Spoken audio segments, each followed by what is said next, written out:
CHU de Cocody, service de neurologie, 10e étage. C'est ici que sont traités les cas d'accidents vasculaires cérébraux ou, si vous préférez, les AVC. Les vaisseaux sanguins qui amènent le sang vers le cerveau vont avoir un problème. Et ce problème, il est de deux types. Soit le vaisseau va se boucher, et donc il y a une partie du cerveau qui ne reçoit pas de sang qui va mourir, soit le deuxième type, le vaisseau va éclater et donc il va y avoir un épanchement de sang à l'intérieur du cerveau qui va détruire les cellules également du cerveau.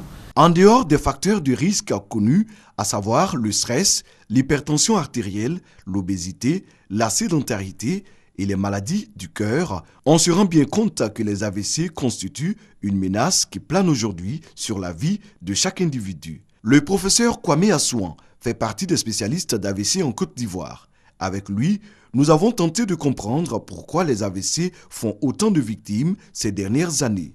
On est aux alentours en Côte d'Ivoire de 20 à 25% de mortalité. C'est très important, c'est un malade sur 4 ou un malade sur 5 qui va mourir à l'hôpital à la période aiguë comme ça de l'AVC. Mais même dans les suites, dans les mois qui vont suivre, dans l'année qui suit, il y a encore parmi les survivants d'autres personnes qui peuvent décéder. Et c'est pourquoi il faut plutôt agir sur la prévention. Il faut empêcher, dans la mesure du possible, l'accident vasculaire cérébral de survenir.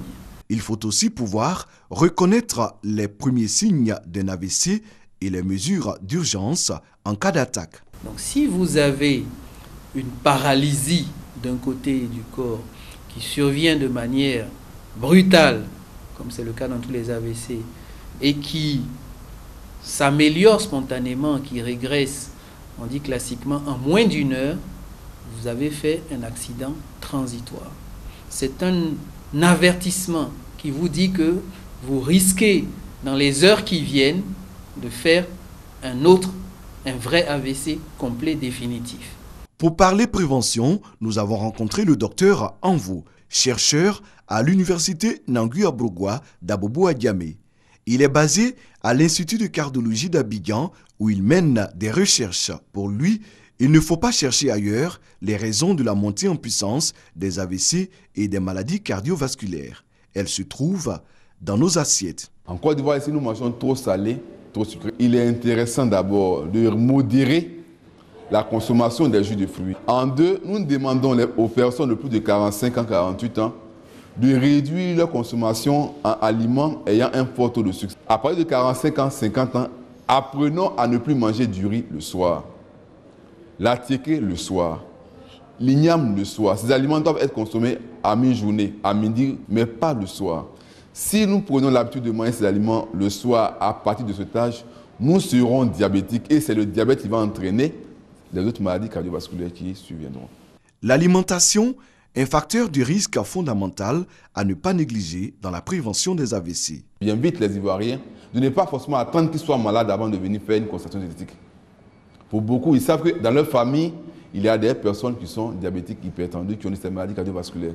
C'est le lieu de venir faire une constatation génétique avant que le mal n'arrive.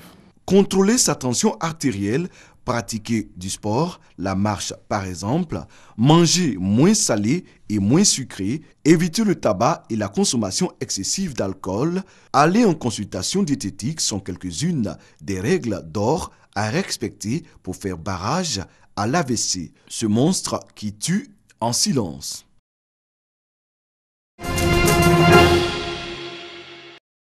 Deux bibliothèques flambant neuves, équipées et des sanitaires. C'est le don du village SOS d'enfants Côte d'Ivoire au groupe scolaire Raikat et Sagbeda Bobo. Un geste plein de sens pour les parents d'élèves. Nous sommes très heureux. Nous sommes heureux parce que aujourd'hui, les enfants que nous avons dans les classes de CM2 ne savent même pas lire et écrire. C'est déjà un mal. Et ce mal peut se corriger à travers les bibliothèques où ils sauront comment trouver les romans et autres, et les lire, et puis bon, s'améliorer un peu plus. Ce don est estimé à 200 millions de francs CFA. Il est la contribution du village SOS d'enfants Côte d'Ivoire à la politique de la nouvelle école du gouvernement ivoirien.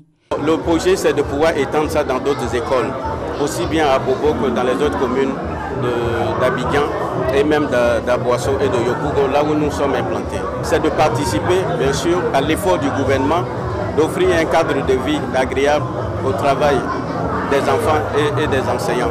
Les résultats scolaires ne peuvent être bons que s'il y a un cadre de travail qui est propice. L'action de ce centre d'accueil va contribuer à améliorer le taux de rendement scolaire dans ces deux établissements.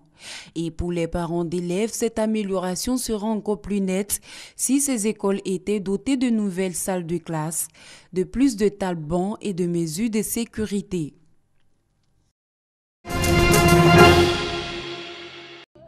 La famille était à l'honneur dans la commune de Cocody, le pilier de la société, le socle de l'unité.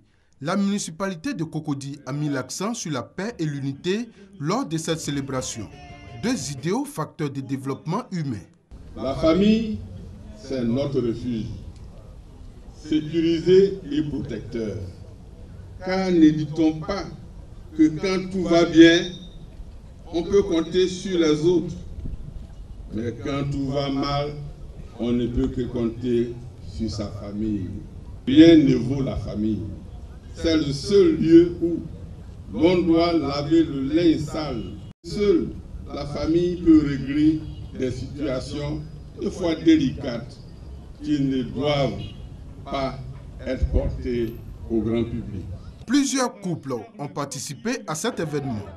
Les femmes ont reçu des pagnes et le couple le plus ancien a été cité en exemple. Ce couple totalisait 51 ans de vie. Le plus jeune couple, qui comptabilise une année de mariage, lui a reçu des conseils pour l'équilibre du foyer.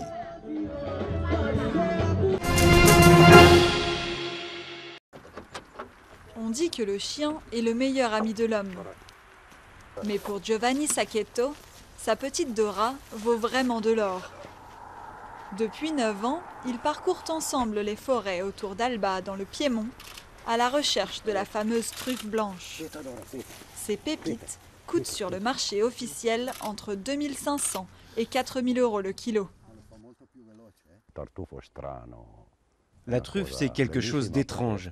C'est quelque chose de beau, car étrange. On ne sait jamais où elle se trouve. Ça, c'est la vie de chasseur de truffes. Ce n'est pas un travail, c'est une passion. Ils sont 4000 dans le Piémont à la partager. Et autant de chiens, voire plus, car certains truffiers en ont plus d'un pour multiplier leurs chances. Le chien, c'est quelque chose. Je ne dis pas que c'est mieux qu'une épouse, mais pour le chercheur de truffes, son chien, c'est quelque chose d'indescriptible.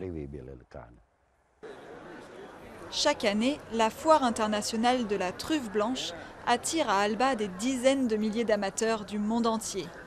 Une expérience sensorielle qui, pour certains, n'a pas de prix. C'est quelque chose d'unique, déjà par l'odeur. Au goût, moins, mais c'est surtout cette odeur, la structure. Moi, je l'aime particulièrement toute simple, juste sur des pâtes ou du risotto, toute simple. Mais pas seulement. Désormais, des chefs étoilés essayent de nouvelles recettes. Comme cette salade composée de produits du terroir, avec un petit bonus dans l'assiette. C'est un produit de la nature tellement pur que c'est nous, les chefs, qui devons être au service de la truffe, et pas le contraire. L'Italie a d'ailleurs demandé l'inscription de la culture de la truffe blanche au patrimoine de l'UNESCO. Et une campagne de financement participatif à hauteur de 50 000 € a été lancée pour aider à protéger les terrains truffiers de la région d'Alba.